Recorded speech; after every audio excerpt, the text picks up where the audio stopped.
the beginning, there was darkness, and then, bang, giving birth to an endless expanding existence of time, space, and matter. Every day, new discoveries are unlocking the mysterious, the mind-blowing, the deadly secrets of a place we call the universe.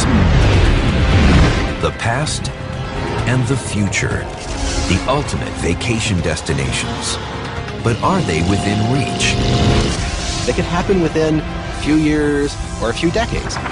When you travel through time, strange things start to happen. You can imagine warping things so dramatically that you can actually visit yourself in the past. Some humans have already made the trip. You will have jumped into the future while aging very little. That's really cool. See how it's possible as we unravel the mystery of time travel.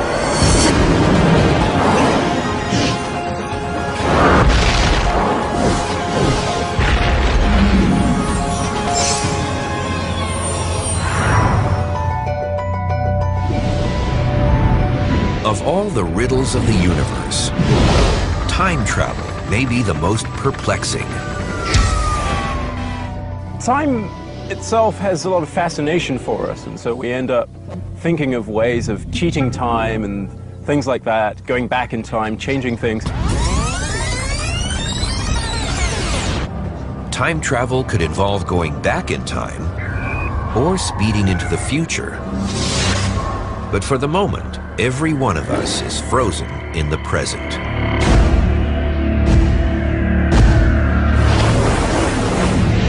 Yet science holds out the possibility that we might loosen the hold that time has on us. Einstein's theory of relativity, in which time plays a central role, makes time travel an open question. Our best theory of time, which is relativity, doesn't explicitly forbid time travel per se. It might be that there are things we yet don't understand that will improve the theory. But it seems that there are ways of constructing scenarios within relativity that allow you to go back in time. Traveling into the past seems improbable because time only goes one way, forward. Physicists call this the arrow of time. The arrow of time is just the fact that you can always orient yourself moving from the past to the future. You remember the past, you don't remember the future. You can cause things to happen in the future, but you can't cause things to happen in the past. If you took a movie of things going on in your everyday life, like mixing cream into your coffee, and then you played that movie backwards, it would be perfectly obvious. Cream mixes into coffee, it doesn't unmix. That's the arrow of time. The arrow makes time a one-way street of irreversible events. Something we know intuitively from our everyday experience. On a pool table, you can break, but don't expect the balls to realign on their own. You can scramble an egg, but you can't unscramble it. The reason why time has an arrow is a fundamental law of physics that says all things in the universe move from orderly states to disorderly states. As the universe gets older, as we move from the past to the future, all of the differences between the past and the future can be summed up by saying that the universe is winding down. The universe is going from being orderly, very neatly arranged, to disorderly and messy. So if you had a plate that was a nice plate that was put together and orderly, it breaks, it becomes more disorderly, that's very natural. And if you try to restore order by gluing the plate back together, your actions release enough energy into the surrounding environment to create more disorder in the universe as a whole.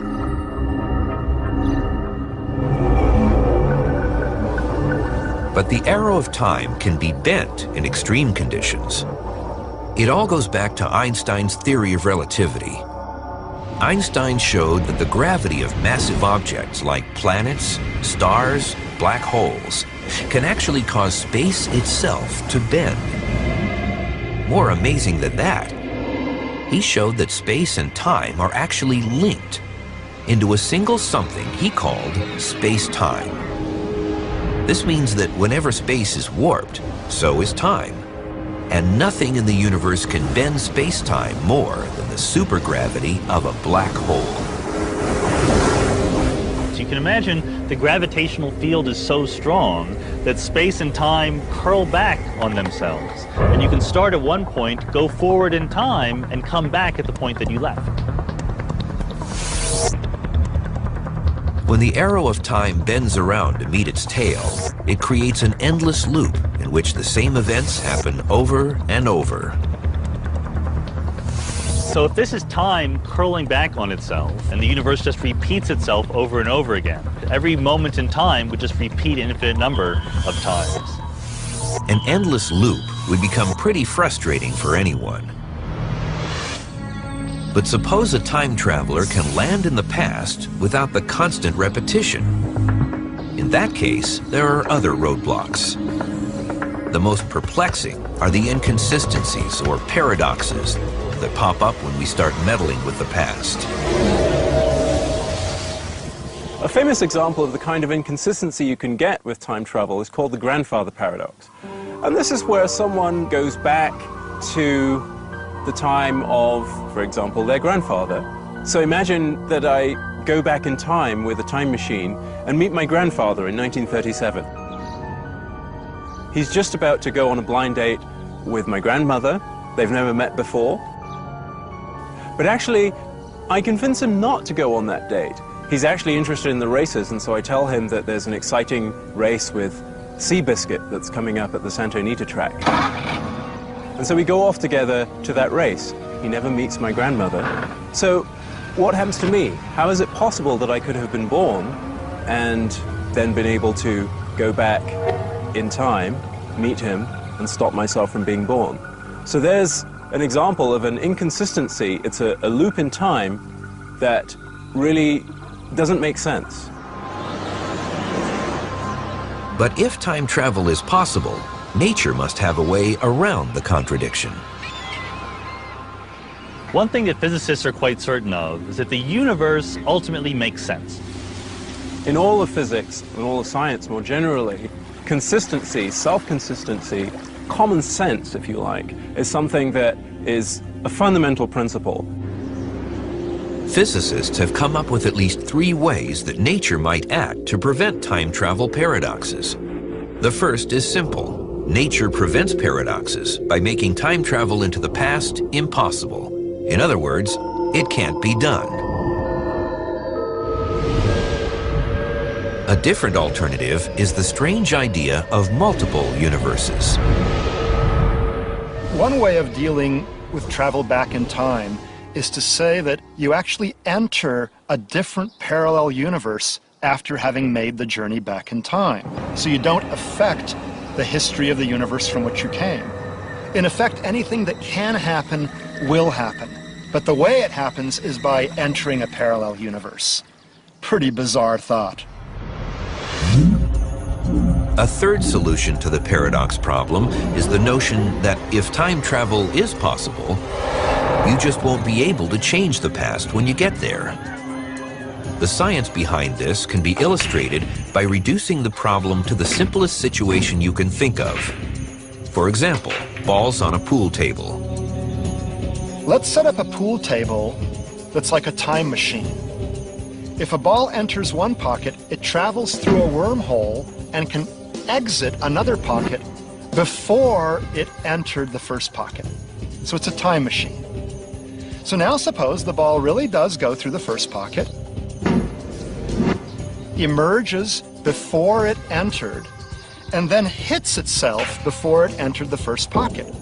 That would deflect it, preventing it from entering the first pocket, and thus preventing it from having exited the second pocket and done the deflection in the first place. So it's a paradox. However, the idea of self-consistent solutions gives us a way out of this paradox. Suppose that the ball exiting the second pocket can only hit itself in such a way as to deflect it into the first pocket. Then the whole loop is self-consistent. There's no paradox. We think that nature always somehow manages to choose the solution that provides self-consistency. In other words, you always get a solution that does not produce a paradox. If that's the case, and Clifford Johnson were able to travel to the year 1937, he might be able to meet his grandfather. But despite his best efforts, nothing he does would alter the fact that somehow his grandfather will meet his grandmother to allow Clifford to be born. One way or another, the universe will prevent him from changing history.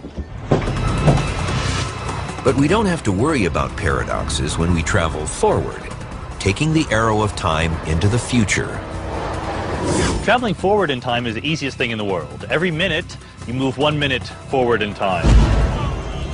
One thing we can do to change how we move forward in time relative to each other is to actually move at different velocities compared to each other.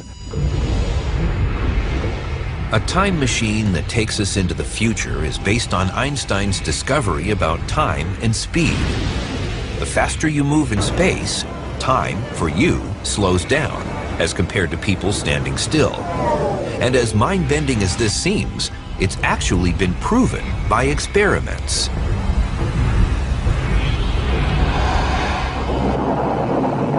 Clocks have been placed on rapidly moving airplanes and rocket ships, and they've moved over some distance at a very rapid speed. And when the atomic clocks were measured after the end of the journey, they had progressed forward in time a little bit less than similar clocks which had remained at rest on Earth. The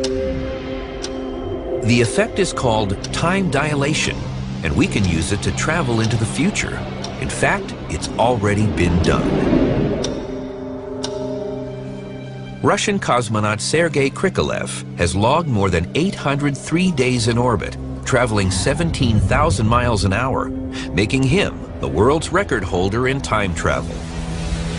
Though you'd hardly know it to look at him. What's actually happened is that he's about a 50th of a second slower in the amount of time that has passed for him compared to everyone else who stayed on Earth. But dilation really begins to pay off as a time machine when you pump your speed to just under the speed of light. The idea is to let clocks on Earth move at their normal speed, while you're off in space, and your clock is moving more slowly. When you get back, you're in the future. Suppose, for example, you wanted to go 500 years into the future. To move 500 years into the future, you'd have to move at 99.99% of the speed of light for 7 years. When you get back, you'll have aged only 7 years. But everything on Earth will have aged 500. But one of the biggest problems with building a time machine for travel into the future is finding enough fuel to boost a spaceship to speeds that high. There's no law of physics that says you can't go close to the speed of light, but your rocket ship becomes heavier and heavier as you go closer and closer to light speed. So you require more and more fuel to accelerate you smaller and smaller amounts. And you need more than an infinite amount of energy to actually break the light speed barrier. But high speed isn't the only way to zip into the future. Einstein's theory of relativity says high gravity also slows down your clock. The kind of gravity you might find near a black hole.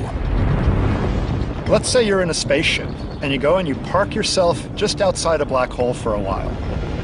Once you return to Earth, you will notice that many, many years may have passed on Earth, but only a few weeks or months will have passed in your own frame of reference.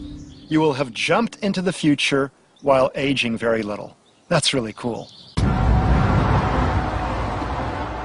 But spending years at high speed or near a black hole is a slow kind of time travel. For more impatient voyagers, there may be an instantaneous version by way of a shortcut through space called a wormhole that could also become a corridor through time.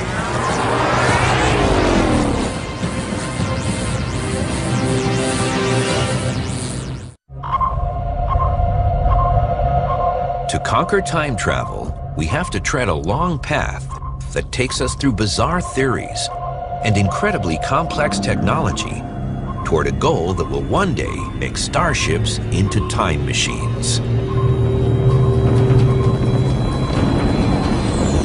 Starships, in fact, may be our best bet. We shoot off in a rocket ship at super speed and let our own time slow down while the rest of the world moves on. We have a vested interest in these kinds of adventures. The high speeds that result in time travel are also our only way of smashing a time barrier that keeps us from traveling to the stars, because the distances are so huge. We would really like to be able to traverse giant distances in a short amount of time in order to explore the universe on a human timescale. Even the nearest stars to Earth seem impossibly far away. Alpha Centauri is the closest.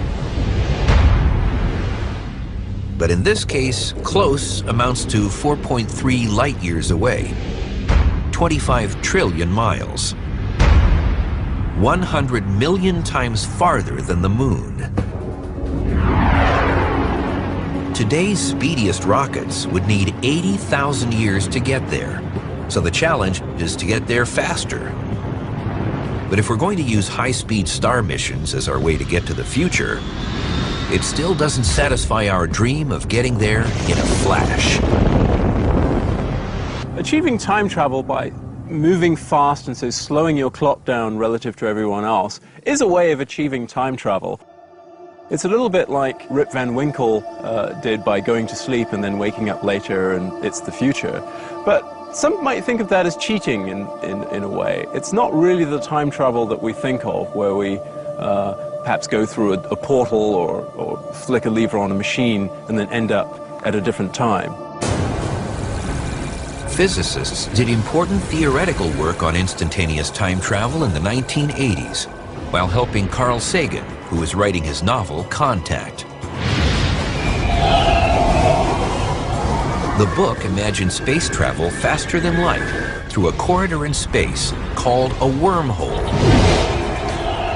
A wormhole is a kind of shortcut between two different parts of space, which can be very far away, or they can actually be close to each other. But the key idea is that you can traverse the wormhole by simply going in through the entrance, one side of it, and coming out the other side.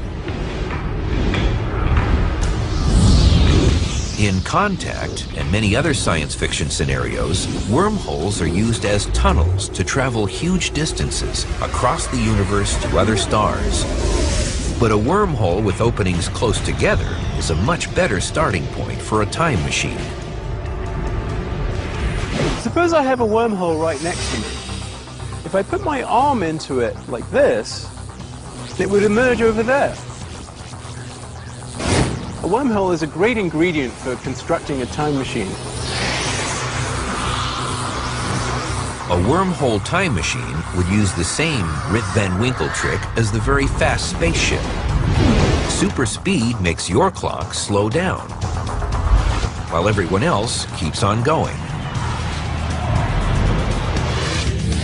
It works because both ends of the wormhole always have the same date and time, no matter what happens to them. You can take one end of the wormhole and put it on a rocket ship or something and send it off at very high speed and then back. So what happens is that when it returns, it's in the future. A traveling wormhole opening from the year 2010 might end up returning to Earth in the year 2510.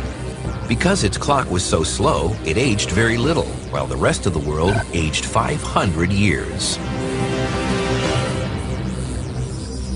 So now if I walk into the end of the wormhole that's in the past, the end that didn't go on the rocket ship, I can come out the other end and I'd be in the future. Although each step of this scenario might be really hard to achieve with any technology we can imagine, it's all internally consistent in the laws of gravity and space and time that we understand so far. So that wormhole time machine is, we would say, a consistent solution of the equations of space and time. The wormhole time machine would work in reverse, too, making time travel theoretically possible from the future back into the past, where you started.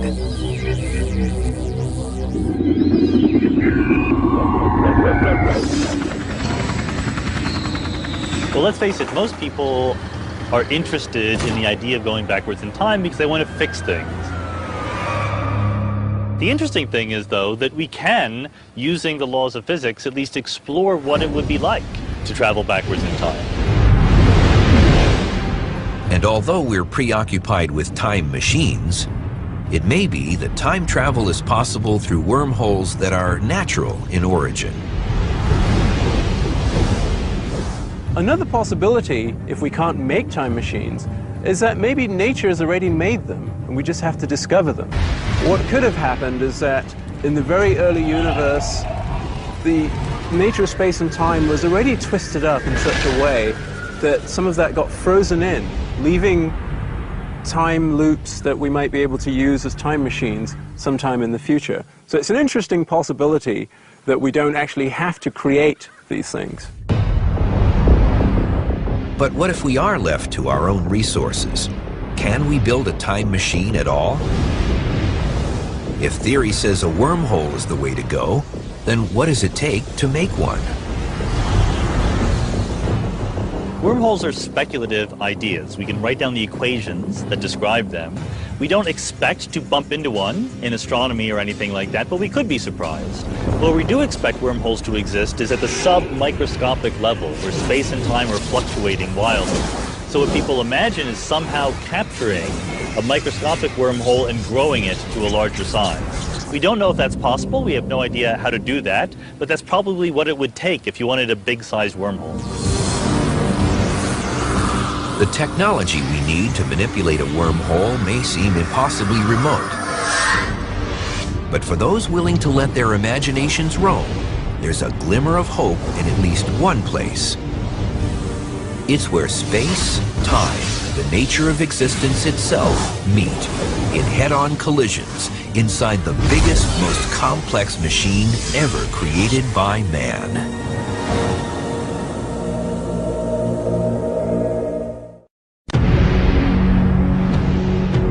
Where does the universe hide the secrets that might tell us how to travel in time? Our exploration has taken us through the world of wormholes and their possibilities as time machines. And now we're in search of the technology that might make space travel and time travel two sides of the same coin. If there's nothing on Earth that comes close to being a time machine now, there is something that might one day lead us to new laws of physics that help us determine if it's at least possible. It explores the universe not in the realm of the cosmic web and its galaxies, but in the domain of quantum physics, involving particles at sizes more than 1,000,000 times smaller than the smallest atom. It's the newest tool at the frontier of physics called the Large Hadron Collider. The Large Hadron Collider is the largest, most complicated machine ever created by humankind. And its role is to help us study the frontier of particle physics. What it actually does is it accelerates protons in two directions around the ring, one way round and the other way round, to nearly the speed of light, and then collides them. The collider went operational in November 2009. And as scientists ramped up the power, the energy in its collisions was increased almost tenfold by March 2010. And it will double that sometime after 2013. Today's theories of space, time, gravity, and quantum physics are still incomplete. And tools like the Large Hadron Collider will help fill in the ever-puzzling blanks.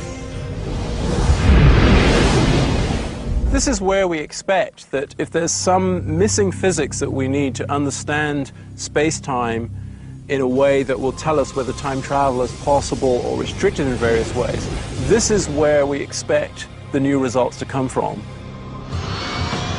The goal is to figure out how rules governing the tiniest particles in existence also apply to the biggest things like stars, galaxies, and the expanding universe itself.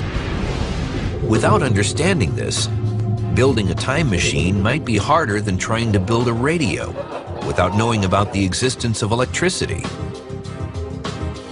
There are many physicists in the world who believe that this understanding is in fact right around the corner, that it could happen within a few years or a few decades. On the other hand, it could be that this problem is in fact much harder than we think, and that human civilization will simply not live long enough to figure out how it works. The Large Hadron Collider might also reveal extra dimensions that could play a role in time travel. We live in 3 dimensions of space. If we lived in only 2 dimensions, our universe would be a flat sheet. A sphere would look like a circle to us. The 3rd dimension would be there, but just hidden from our view. If dimensions other than our familiar 3 are really there, they too are hidden. If we were to find experimental evidence for the existence of other dimensions, and if we were to be able to explore the meaning of these other dimensions and see how they come about, it could be that far, far in the future, this new physics would be utilized to come up with some new form of travel that allows us to at least get close to the speed of light barrier, if not surpass it. Getting close to light speed may be the most promising way to travel in time by slowing down our clocks. In this respect, the Large Hadron Collider is leading the way, even if its first step is an extremely small one.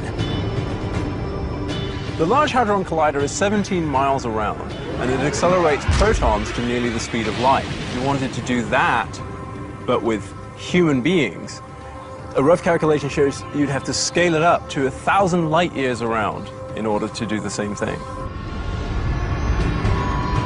This is like saying that the spacecraft powerful enough to carry us to the stars at that speed would be bigger than the distance we need to travel. Big enough, in fact, to enclose the nearest 100,000 stars. Back on Earth, the physics of light speed and beyond meets surf culture on the beach in Malibu, California. Richard Obusi is one of the few physicists who have worked on the concept of faster-than-light warp drive. A warp ship, he says, rides a wave-like ripple of warped space, almost as a surfer rides a wave of water.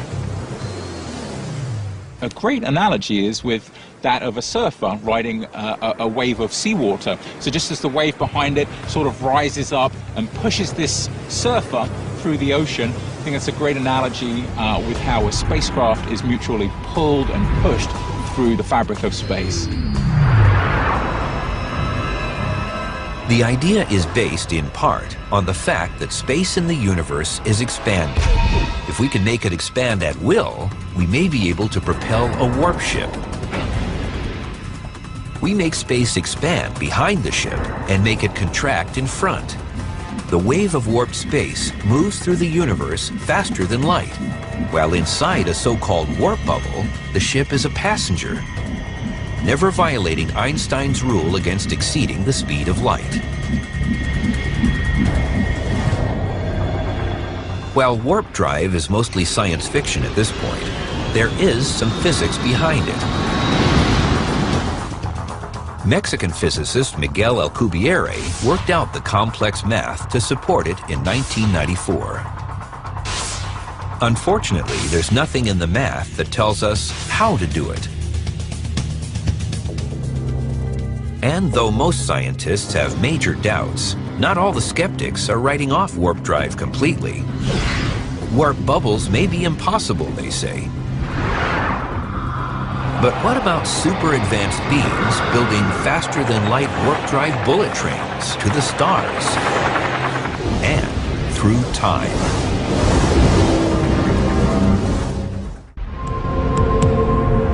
In searching for the secrets of time travel, we inevitably meet the idea of warp drive or other strategies for traveling faster than light. It's the most sought-after solution to the dream of star travel, and potentially turning any spaceship into a time machine. The most optimistic views of the future paint a picture of spaceships riding warp bubbles as easily as expert surfers catch waves off the beaches of Earth. But even optimistic physicists must face some harsh realities. If surfing is an analogy for how a warp ship might work, then watching a beginning surfer drives home a better point. Achieving warp drive is very difficult.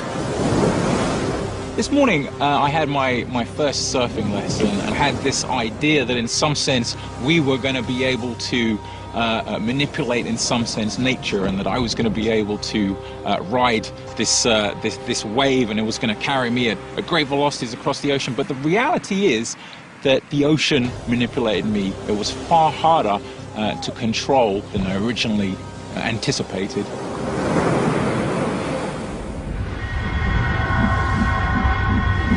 And control is a real problem, because science says a warp ship just can't make its own warp field. One of the often cited problems with the warp drive model is the ship would be what we call causally disconnected from the bubble. That is, it could never find a way to communicate with the bubble, and so could never turn the bubble off once it had started. But what would happen if the starship did not have to worry about turning its bubble on and off? What you might imagine for a sufficiently advanced civilization and given sufficient new laws of physics would be some kind of warp drive escalator or corridor, and then when you would drop a ship into the prearranged warp tube, if you will, it might be able to ride some wave along to the end. It would be like a bullet train to the stars.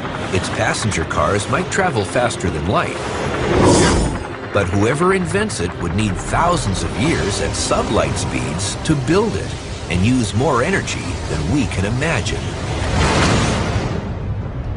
We would probably need to harness at least the energy output of an entire star, if not a lot more than that. So these are things we can talk about hypothetically, but no one has an engineering program to make it happen. When astronomers recently discovered that the expansion of the universe is accelerating, they reasoned it was driven by a mysterious dark energy that is part of space everywhere. A few people have suggested that dark energy can be harnessed as a power source for exotic devices like starships or time machines.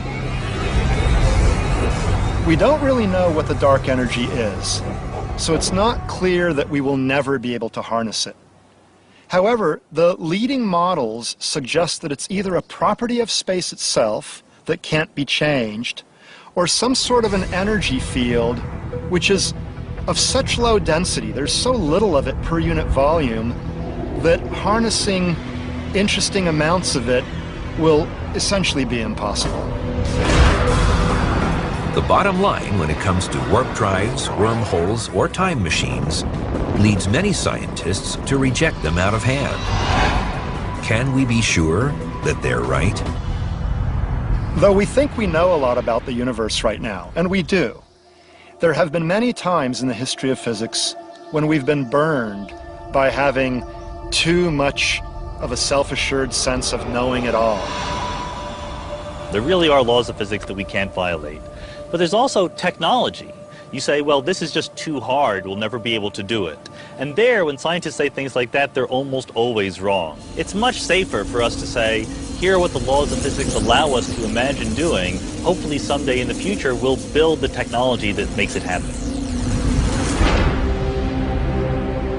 And as we've seen, that future may confront us very soon, as astronomers search for planets around stars outside the solar system. The closest star system to Earth has a binary pair of stars. Is that a good place to search for planets? That's just what Nicole of Oklahoma City, Oklahoma, wanted to ask the universe when she wrote, "Can planets exist in a binary star system?" Nicole, that's a really cool question.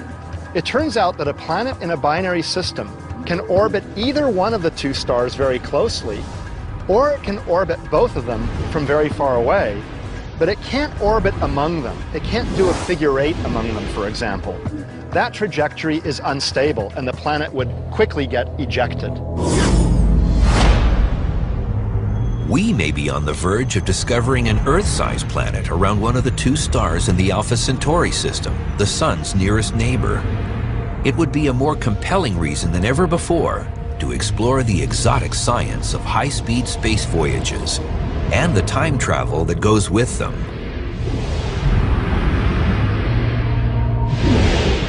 Alpha Centauri is very exciting because it now appears from a variety of different computer simulations that it's quite possible that there could be terrestrial mass planets orbiting both components of the Alpha Centauri binary system. Alpha Centauri A and B are so distant they look like a single star from Earth. But they're actually a binary pair. A third member of the system is Proxima Centauri, a red dwarf loosely bound to the main pair.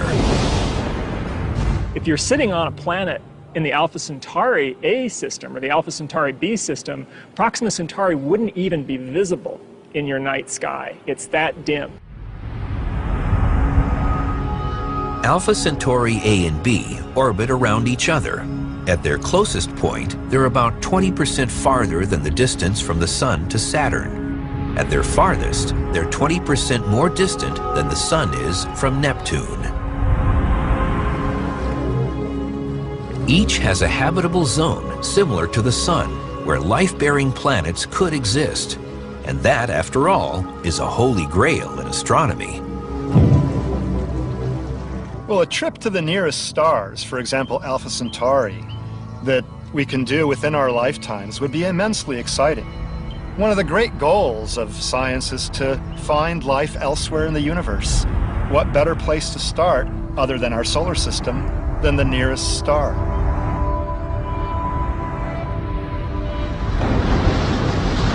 But now, space travel becomes time travel, as we set our sights on a mission that can be done under the laws of physics we know now. A mission that can cross more than 4 light-years of space in just 45 days.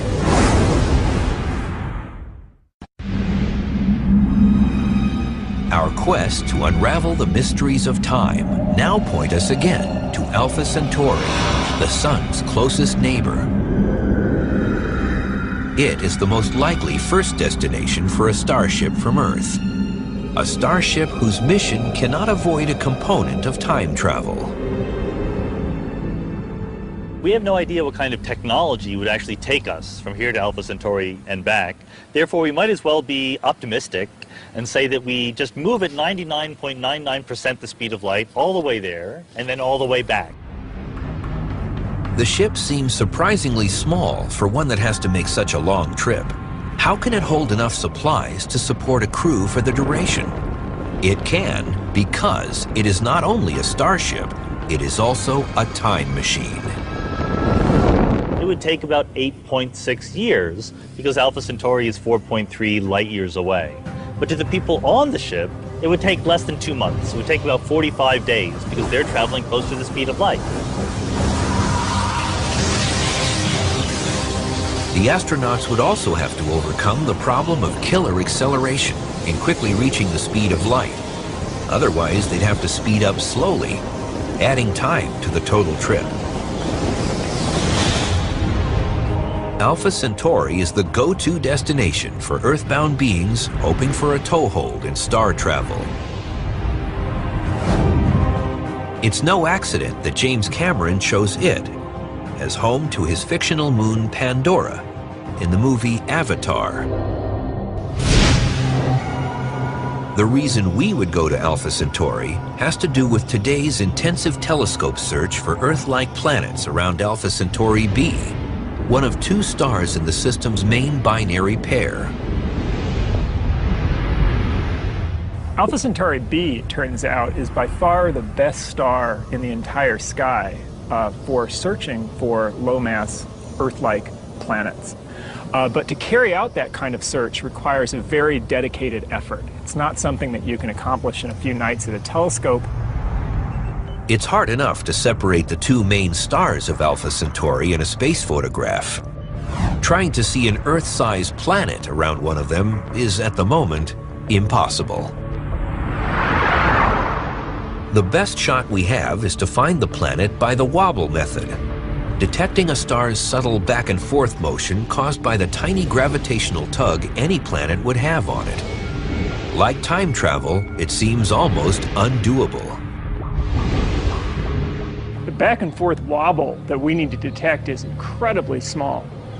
I'm here at the Rose Bowl, and if the Rose Bowl were the size of Alpha Centauri, then the amount of wobble that we need to detect is about this much, about 3.3 inches. And we need to detect that from 4.3 million miles away.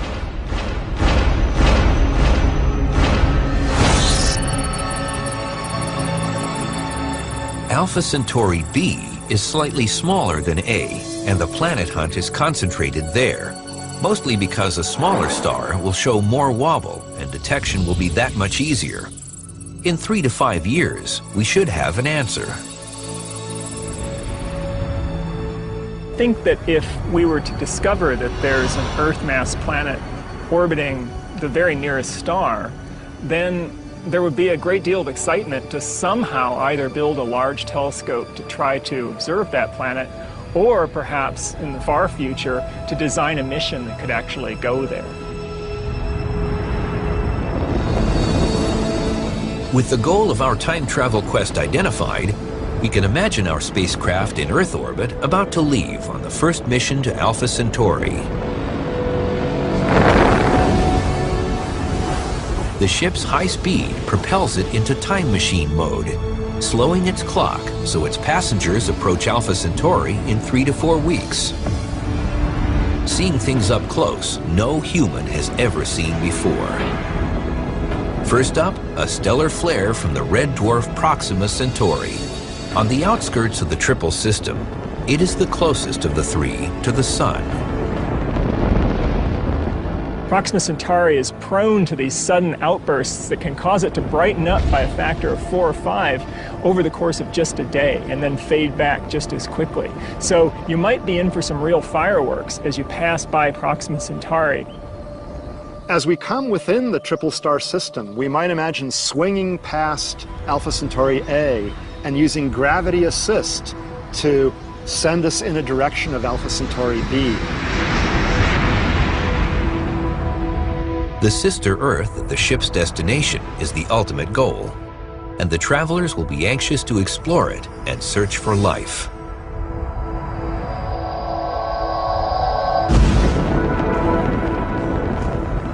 Although the trip has taken little more than a few months for the travelers, the high speed will slow down their clocks so much that when they return, nearly a decade will have passed on Earth. The realization of star travel at high speed is a dream for the far future. On an Earth where technology is so advanced and changing so fast, the difference of 8 or 10 years could be dramatic. This kind of time travel may become routine to a new generation of star travelers. Taking mankind on the next giant leap in its epic journey through the universe.